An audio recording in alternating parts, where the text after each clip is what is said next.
अस्सलामुअलैकुम, मैं हूं सायरा मसूद और आप देख रहे हैं Salim Bukhari show. I hope you are doing well.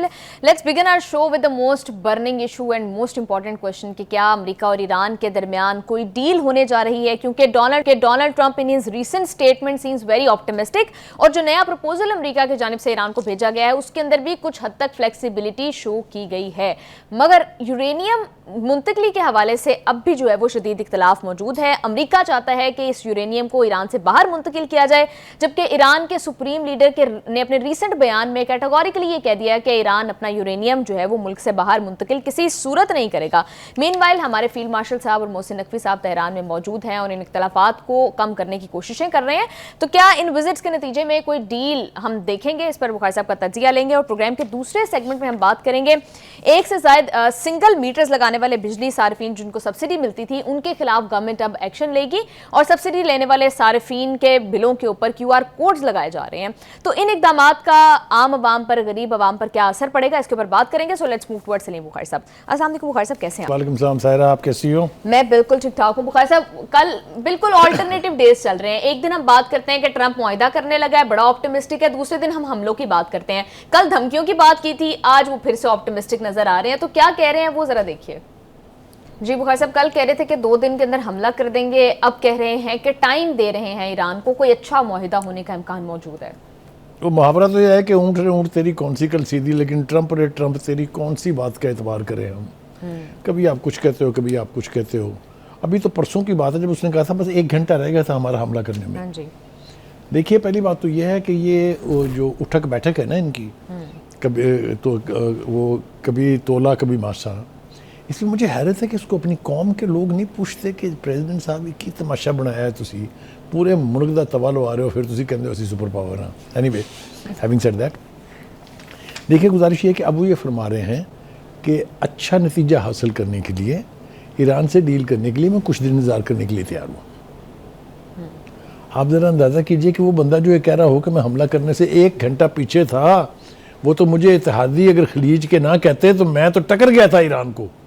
तो भाई आप टक्कर लेना, फिर इंतज़ार काहे का है। एनीवे, देखिए गुजारिश ये है कि वो ये फरमा रहे हैं कि हमारा राब्ता ईरान के कुछ माकूल लोगों से है। यार ये क्या शख्स है भाई, कौन से ऐसे माकूल लोग हैं जो छुपे हुए हैं और इतने अहम फैसले कर लेंगे? भाई क़यादत तो सारी सामने है ना। किन्होंने बात की आपसे? आपसे बात की इराकची ने, आपसे बात की कलीबॉफ ने, दोनों तो उसी तरह मौजूद है ना। तो और माकूल लोग कौन से हैं? एनीवे, ये सारे जो है ना, ये पब्लिक ओपिनियन अपनी उसको हुडविंग करने के ड्रामे और मुख्तलिफ इस्तिलाहात हैं जिनको इस्तेमाल किया जाता है। देखिए, अब वो कह रहे हैं कि मैं तो हुर्मुज़ खोलना चाहता हूँ और दूसरी सामने में कहते हैं मुझे कोई जल्दी भी नहीं है। तो ये इस तरह के गैर जिम्मेदाराना बयानात से इतनी खौफनाक सूरत हाल से कैसे निपटेंगे, कैसे डील करेंगे, मुझे समझ में नहीं आती।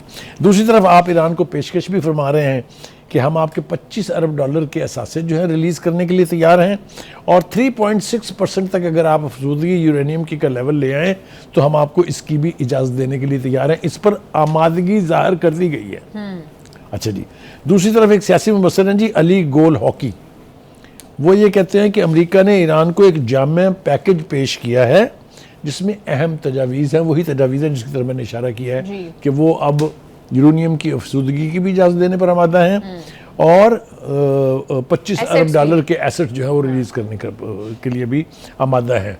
दैट मीन्स पूरी सूरत हाल का अगर आप खंगाल के जायज़ा लें तो America is now willing to give in few things, जिसके ऊपर पहले वो बात करने के लिए तैयार नहीं था। ठीक है जी, आगे चलिए जी।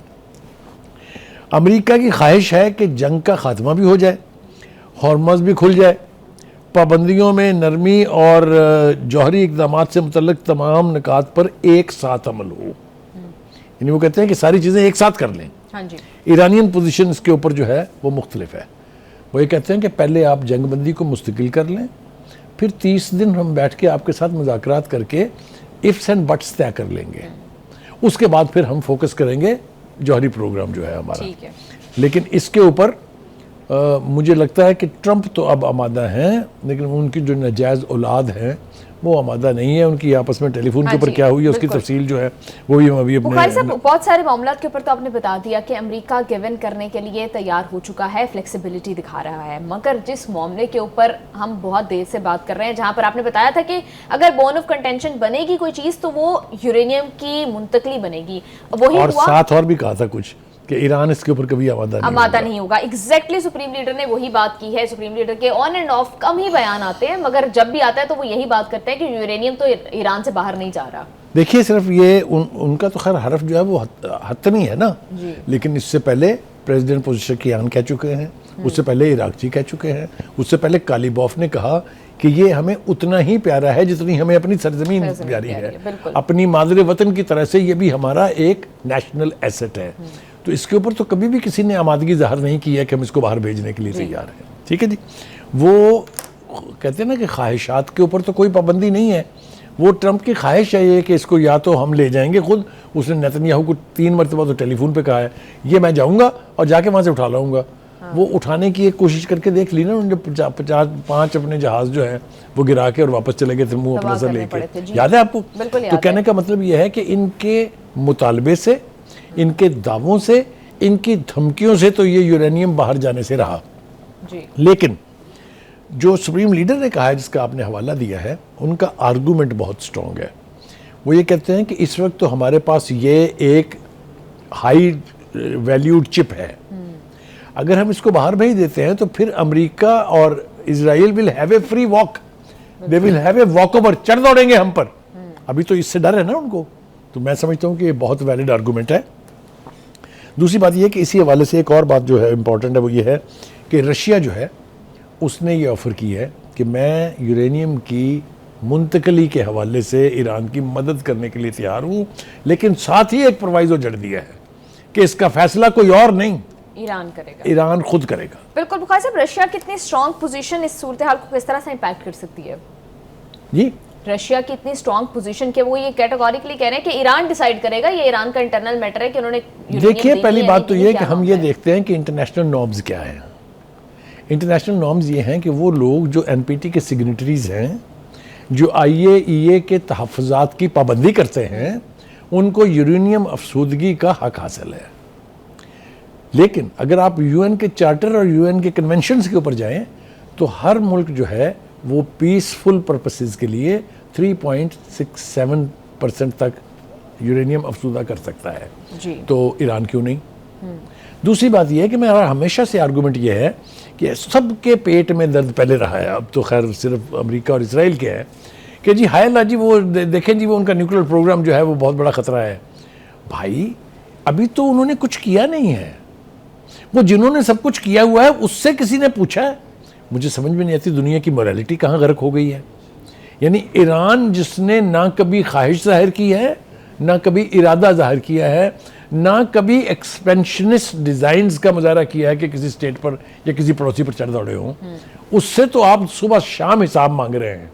लेकिन वो जो बम बना के बैठा हुआ है, जो दुनिया को तबाह करने के लिए किसी से पूछेगा भी नहीं, ट्रंप से भी नहीं पूछेगा, उसको कोई नहीं पूछने के लिए तैयार कि जनाब ये आप भी तो मुंतकिल करें ना, ये जो सब कुछ बना के बैठे हुए हैं आप।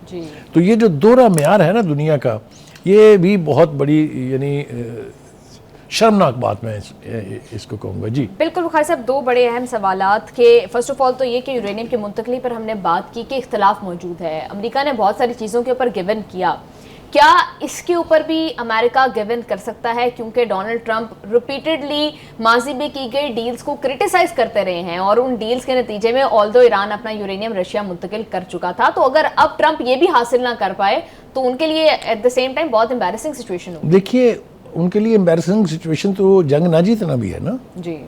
उनके लिए तो एम्बैरेसिंग सिचुएशन रजीम चेंज नहीं हुई वो भी तो है ना। कहने का मतलब ये है कि ये जितना सेंसिटिव पॉइंट ट्रंप के लिए या नेतन्याहू के लिए, उससे ज़्यादा सेंसिटिव पॉइंट ये ईरानियंस के लिए है। ठीक है। दूसरी बात ये है कि आप ख्वाहिशात कर सकते हो, उसकी तकमील के रास्ते होते हैं।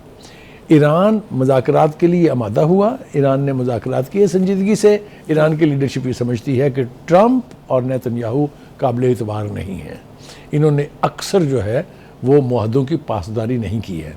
मैं ज़रा थोड़ा सा अगर आप इजाज़त दें तो पीछे ले जाऊँ आपको कि अगर इनकी क्रेडिबिलिटी ठीक होती तो जो कतर में मुज़ाकरात हो रहे थे वो कामयाब हो जाते और पहली जंग भी नहीं होती जून वाली जो थी 5 रोज़ा 12 रोज़ा जी। और अगर ओमान के और जिनीवा के मुज़ाकरात कामयाब हो जाते तो फिर ये 38 रोज़ा जंग नहीं होती।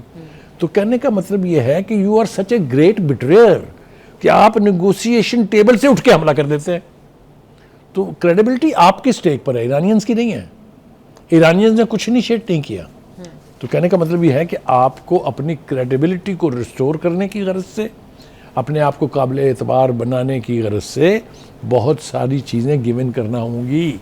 जी बुखारी साहब, आप बिल्कुल ठीक कह रहे हैं। प्रोग्राम में वापस आते हैं एक शॉर्ट ब्रेक के बाद और यहीं से डिस्कशन को कंटिन्यू करेंगे, सो स्टे विद अस।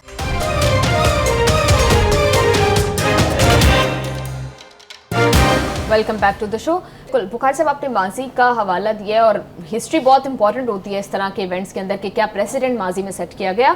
तो माजी में यही ट्रेंड रहा कि निगोशिएशन टेबल से उठकर जाकर हमला कर दिया। अभी भी ईरान के अंदर ये खदशात मौजूद हैं कि ये सारा मुज़ाकरात का drama could be a deception, क्योंकि अभी भी हम देख रहे हैं कि इस तरह की बातें सामने आ रही हैं। बाकिर कैलिबॉफ साहब ने कहा है कि खुली और खुफिया सरगर्मियां इस बात की तरफ इशारा करती हैं कि अमेरिका जंग की तैयारी कर रहा है। मैंने पहले भी कहा था पिछले प्रोग्राम में भी कि जब इस किस्म के मुज़ाकरात हो रहे होते हैं तो दोनों ही साइडें जो हैं वो अपने चिप्स हाई कर लेती हैं। तो जंग की धमकियां जो है जंग करके देख ली ट्रंप ने। Trump doesn't want to have a third experience. 2 experience उसके लिए काफ़ी हैं। जितना नुकसान हो गया, जो रेपुटेशन ख़राब हुई है, जो आइसोलेशन हुई है, it is too heavy a price which he has already paid besides his own political career which is at stake. क्या मैं नहीं कह चुका ये कि वो अब 1 वोट का प्रेसिडेंट है। 1 वोट उधर गया तो ये भाई गए। मिड टर्म इलेक्शंस आ रहे हैं नवंबर में। भाई को ये पता है कि ये जो थोड़ी बहुत आपको पॉजिटिविटी नज़र आती है ना कभी कभी, वो डोमेस्टिक प्रेशर है, चाहे वो अवाम का है, चाहे वो इलेक्टेड इंस्टीट्यूशंस का है, चाहे वो इंतज़ामिया के अंदर जो स्प्लिट है उसका है। भाई कभी कभी ढंग की बात कर लेते हैं, फिर वो नेतन्याहू साहब उनको फ़ोन कर देते हैं तो वो फिर अपनी जगह से हिल जाते हैं। लेकिन मुझे अब ये लग रहा है, ये मैं बात ज़िम्मेदारी से कह रहा हूँ, कि वो जो मैजिक है ना एप्स्टीन फाइल्स का, I think it is losing ground. क्योंकि अगर ऐसा ना होता तो जो छिटाई की है भाई ट्रंप ने नेतन्याहू की टेलीफोन के ऊपर, वो पूरी प्रेस रिपोर्ट कर रही, अमेरिकन प्रेस रिपोर्ट कर रही है ना, कि जब उन्होंने ये कहा कि ईरान के साथ डील पे दस्तखत मैं करूँगा, तो भाई आग बगोला हो गए जिनका नाम नेतन्याहू है, क्योंकि वो तो अपने आप को सबसे बड़ा स्टेक होल्डर समझते हैं ना इसमें। तो इसके ऊपर उनकी आपस में तलख कलामी हुई है। ये अमेरिकन प्रेस कह रही है, हम नहीं कह रहे हैं। बिल्कुल बुखारी साहब, माजी के अंदर हमने देखा कि ये नेतन्याहू ही थे जिन्होंने स्टार्ट करवाई है सारी जंग। अमेरिका और ईरान का कोई मामला, कोई मसला पिछले इतने साल कभी भी नहीं चल रहा था। सैंक्शंस लगी हुई थी although, but there was overall there was a peace. लेकिन नेतन्याहू ने बार बार जाकर वाशिंगटन के अंदर ये बात की कि मिसाइलों से खतरा है, उनकी रेंज इतनी है, न्यूक्लियर हथियार बनाने लगे हैं। तो एक्चुअली ये जंग, इसमें आपने भी अक्सर कहा है कि नेतन्याहू ने ही धकेला है ट्रंप को। तो क्या एक दफा फिर से नेतन्याहू की नाराजगी ट्रंप को पुश कर सकती है? देखिए, थोड़ा सा फिर तफसील से बात करने की ज़रूरत है। असल में जूइश लॉबी इतनी स्ट्रॉन्ग है अमेरिका में कि जितने भी उनके आइकन्स हैं उनकी माइट के, उन सब के ऊपर ज्यूज़ का कब्ज़ा है। लिहाजा एक तो वो बहुत बड़ा इन्फ्लुएंस जो है वो हर सदर के ऊपर रहा है हमेशा। ये सैंक्शन उसी इन्फ्लुएंस के तहत लगी थी। अमेरिका का कुछ नहीं बिगाड़ा था ईरान ने। ये अपनी नाजायज़ औलाद जो रही है सक्सेसिव प्रेसिडेंट्स की, उसकी प्रोटेक्शन के लिए ये पाबंदियां लगी थी। मैं ज़िम्मेदारी से ये कह रहा हूँ कि इन पाबंदियों को आपको हटाना पड़ेगा। आपने रजामंदी तो ज़ाहिर कर दी ना 25 बिलियन डॉलर्स तक रिलीज़ करने की।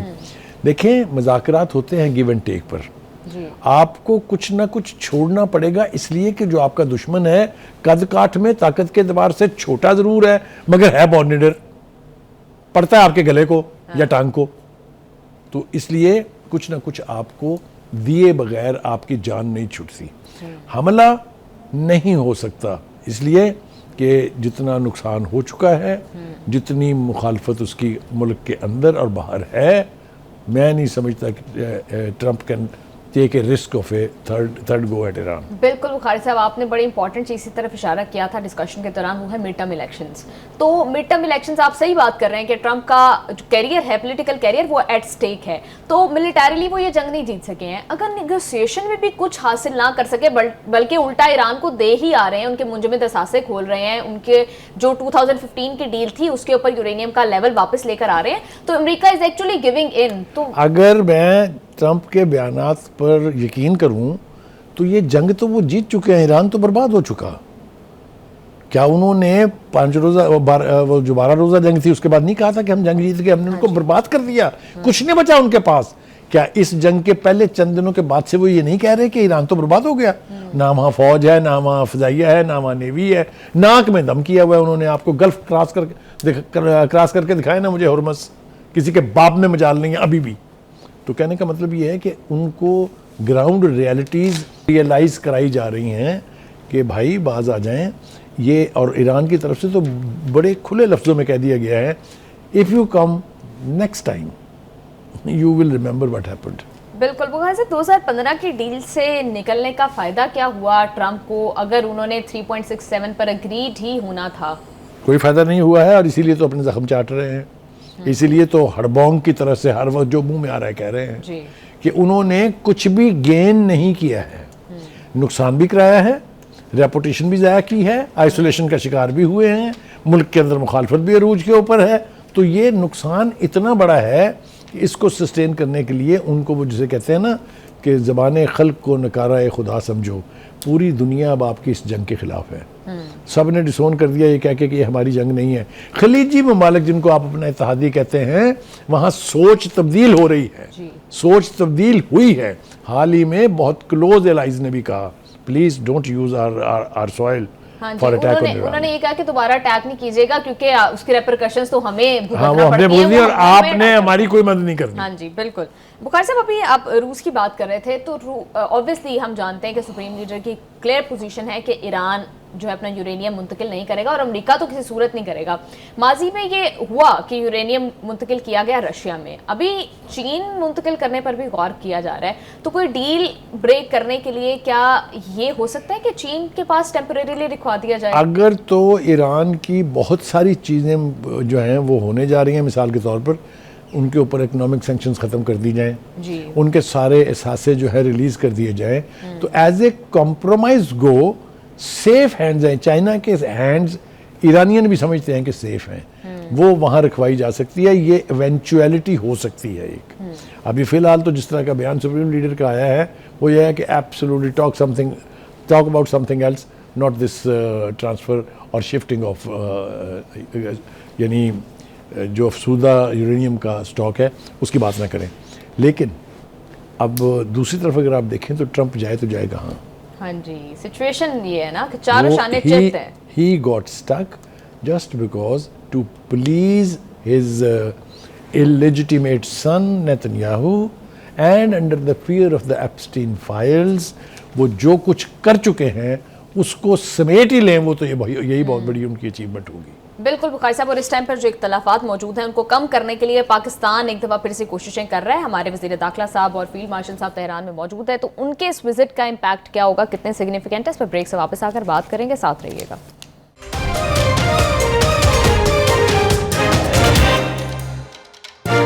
Welcome back to the show. Bukhari साहब, अभी हम इख्तलाफात की बात कर रहे थे, स्पेशली यूरेनियम के मामले के ऊपर बहुत ज़्यादा कॉन्ट्राडिक्शन एग्जिस्ट करती है। इसी सिलसिले में फील्ड मार्शल साहब ने हंगामी दौरा किया, मोहसिन नकवी साहब जो हैं वो इस हफ्ते के अंदर 2 दफ़ा तेहरान गए हैं। तो क्या इन कोशिशों के नतीजे में पाकिस्तान ने ऑलरेडी एक सीज़ फायर करवाया, इतनी ज़्यादा फ्लेक्सिबिलिटी दोनों साइड्स को दिखाने पर मजबूर किया है, कन्विंस किया है, तो क्या फाइनल डील की तरफ ये विजिट्स लेकर जा सकते हैं? देखिए, होना तो अगर तो मुज़ाकरात के नतीजे में होना है तो फिर पाकिस्तान का किरदार ना अंडरमाइन किया जा सकता है और ना ही इससे चश्मपोशी की जा सकती है। मैं थोड़ा सा पीछे जाऊँ, सफारती सतह के ऊपर इस वक्त इंटरनेशनल अरीना में Pakistan is probably on the highest flight. उसका अगर अंदाज़ा करना हो तो जो मातम सफ़े मातम बिछी हुई है हमारे पड़ोस में, उसके मीडिया को ज़रा देख लें, 2 घंटे बैठ के आपको पता चल जाएगा। तो हमारे प्राइम मिनिस्टर हों, हमारे फील्ड मार्शल हों, उनका सितारा आजकल बुलंदियों की तरफ अरूज पे है। ठीक है जी। और इतना बड़ा क्रेडिट कि सुपर पावर जिस जंग में मुलव्वस हो उस पर दोनों ही तरफैन को राज़ी करना कि आप जंगबंदी कर लें, जो पहले 12 दिन के लिए थी कि 10 दिन के लिए थी, अब उसको भी महीने से ज़्यादा हो चला है। तो इसको होल्ड करने का क्रेडिट भी मैं समझता हूँ कि इन दोनों अफराद के सर है, और ख़ास तौर से फील्ड मार्शल के सर। जी। मोहसिन नकवी जो पिछले 48 घंटे में 2 दफ़ा वहाँ गए, हफ्ते में नहीं, पिछले 48 घंटे में 2 दफ़ा गए हैं, उसकी वजह यह है कि ये तजावीज़ जो होती हैं ये नॉर्मल चैनल से एक्सचेंज नहीं होती। हाँ जी। तो इसके लिए somebody has to do the shuttle diplomacy. तो वो शटल डिप्लोमेसी में ईरान की तजावीज़ अमेरिका तक और अमेरिका की तजावीज़ ईरान तक, और अब फिर फाइनली ईरान की तजावीज़ अमेरिका तक पहुंचाएंगे। बुखारी साहब, कहा जा रहा है कि शायद कोई मुसव्विदा फाइनल किया जा रहा है तेहरान के अंदर जिस पर अमेरिका भी जो है वो दस्तखत करेगा। क्या फील्ड मार्शल साहब खुद आज हंगामी दौरे पर अगर गए हैं तो क्या वो ईरान को कन्विंस कर रहे हैं कि ईरान अफजूदा यूरेनियम मुंतकिल कर दे बाहर? देखिए, जिस वक्त इतने हाई लेवल के ऊपर इंटरेक्शन होता है ना, तो बहुत सारी चीज़ें पहले से तय हो जाती हैं। ये एक फॉर्मेलिटी है कि सीनियर लीडर जाएगा और वहाँ पर पता चलेगा कि ये फैसला हो गया। तो मोहसिन नकवी की वहाँ प्रेजेंस जो है तेहरान में, उससे ये बिल्कुल वाज़ेह दिखाई दे रहा है कि something is in the making. एक बात। दूसरी बात ये कि वो कहते हैं ना कि nobody has seen the God, we believe in him due to our wisdom. इसी तरह से आप कुछ नतीजे अखज़ करते हैं। मेरा ख्याल ये है कि ईद के बाद फिर से इस्लामाबाद में स्टेज सजने वाला है। ये फाइनल डील जो है ये पाकिस्तान में ही होगी, नोवेयर एल्स, क्योंकि ईरानियन इस वक्त अमेरिका नहीं जाना चाहेंगे। अमेरिका पाकिस्तान आने के लिए तैयार है, सो इज़ ईरान। सो ये ऐसी डेस्टिनेशन है जिसके ऊपर हम अल्टीमेटली कोई ना कोई नतीजा देखने की तवक्को भी कर रहे हैं, और ऐसे आसार हैं कि शायद कोई ना कोई एग्रीमेंट जो है वो होने वाला है।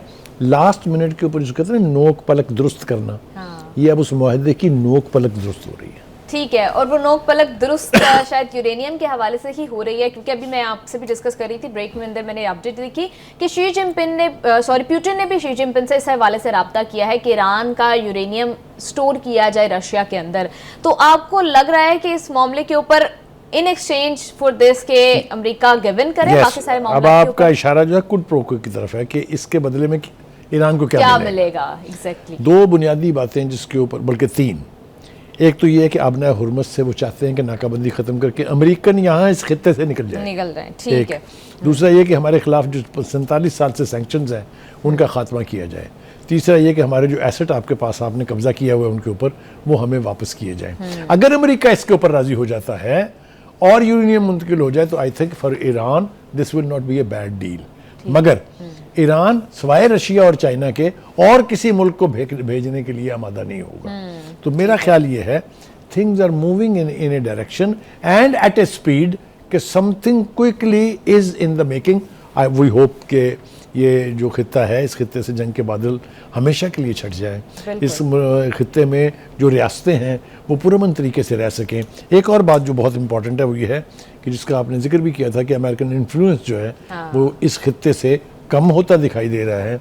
ईरान इसके बारे में वाज़ेह पॉलिसी का ऐलान कर चुका है कि जो ही जंग मुकम्मल तौर पे ख़त्म हो जाएगी, हम अपने खलीजी भाइयों के साथ और रियासतों के साथ बैठ के मुश्तरका तौर पे मशावरत से कोई एक लाया अमल तय कर लेंगे जिससे इस खित्ते को इस खास तौर से इस स्टेट ऑफ हॉर्मस को गवर्न किया जाए। लेकिन बुखारी साहब, जब तक इसराइल इस खित्ते के अंदर मौजूद है, जब तक पैलेस्टाइन वाला इशू हल नहीं होता, आपको लगता है कि खित्ते के अंदर ओवरऑल एक अमन की सिचुएशन हो सकती है?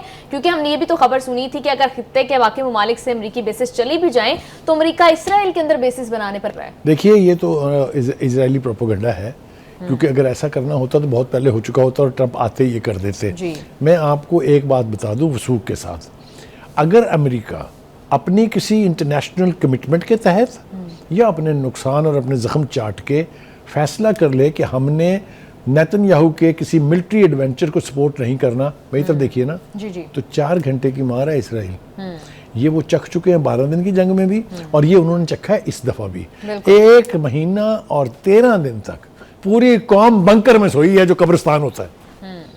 ऐसा कुछ आपने ईरान में नहीं देखा जिसके ऊपर इतनी मैसिव बॉम्बिंग हुई है कि बाजार भी खुले हुए हैं और लोग सेलिब्रेट भी कर रहे हैं। ऊपर जहाज बम फेंक रहे हैं, नीचे से अल्लाह अकबर के नारे लग रहे हैं। तो ऐसी कौम को ना आप डरा सकते हैं, ना आप हरा सकते हैं। बिल्कुल बुखारी साहब, आप ही की बात को सेकंड करते हुए ईरानी सदर ने भी यही कहा है कि ईरान से जबर के थ्रू आप हथियार नहीं डलवा सकते, यानी ईरान पावर के आगे बिल्कुल सरेंडर नहीं करेगा। बिल्कुल ठीक हो गया। बुखारी साहब प्रोग्राम में शामिल करेंगे अभी एक ब्रेक, और ब्रेक से वापस आकर हम बिजली के हवाले से और बिजली सार्फिन के हवाले से उनके साथ क्या हुकूमत नए इकदाम करने की कोशिश कर रही है उसके ऊपर बात करेंगे। साथ रहिएगा।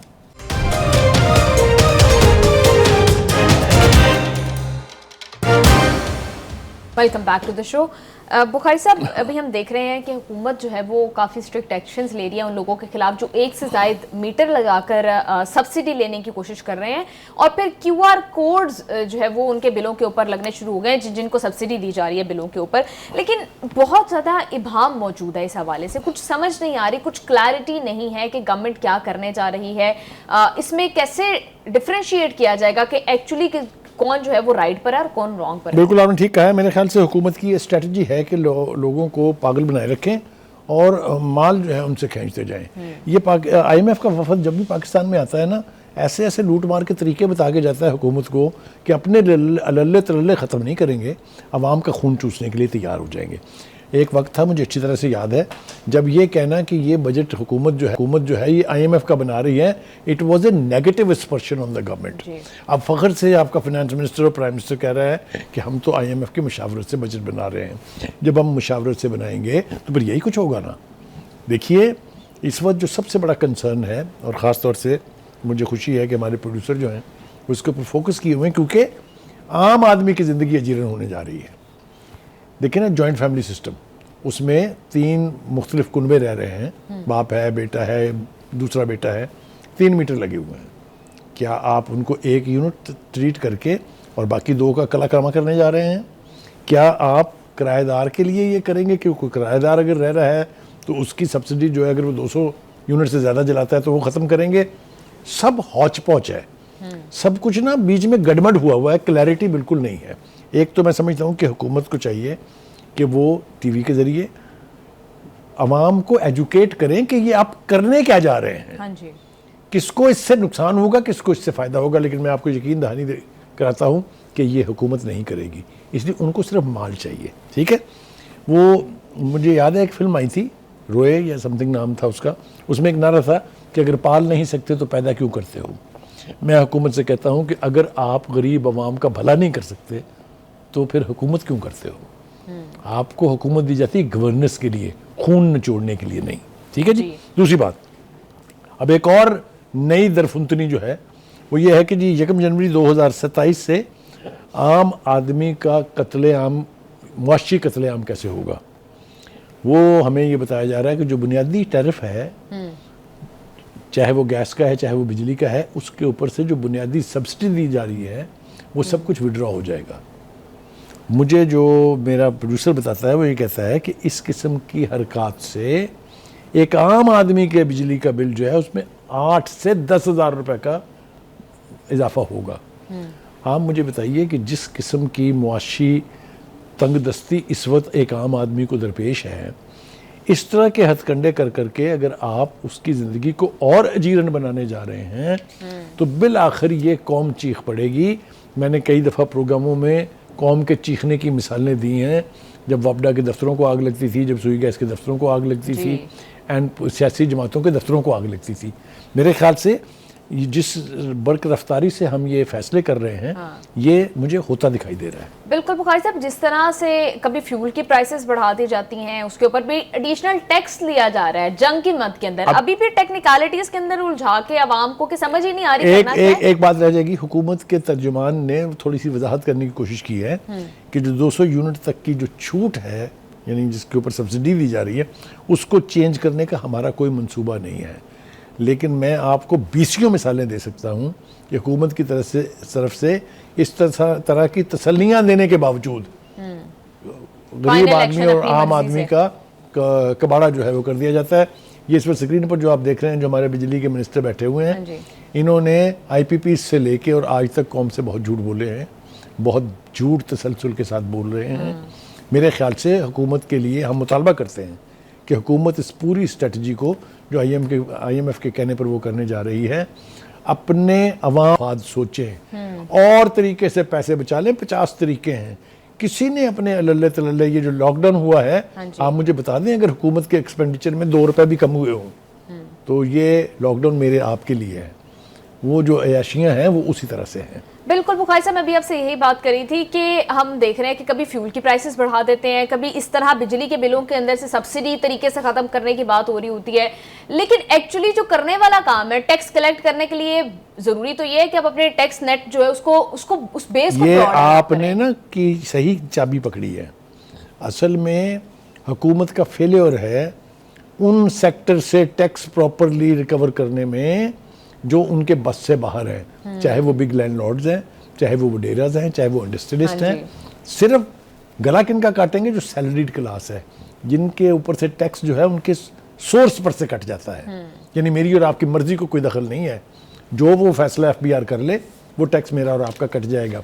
सिर्फ वो टैक्स नहीं है, मैं और आप बाजार से कोई चीज खरीदने के लिए जाएं, बिल्कुल सुई से लेकर और घर की किसी चीज तक। बिल्कुल बुखारी साहब, आप ठीक कह रहे हैं। अगर हुकूमत इसके ऊपर अभी भी होश के नाखून नहीं लेगी तो अल्टीमेटली जिस तरफ आपने इशारा किया सिचुएशन उस तरफ जा सकती है। बिल्कुल ठीक कह रहे हैं। Thank you so much sir for your analysis. Program का टाइम हो गया खत्म। See you all on Monday. Take care. अल्लाह हाफिज़।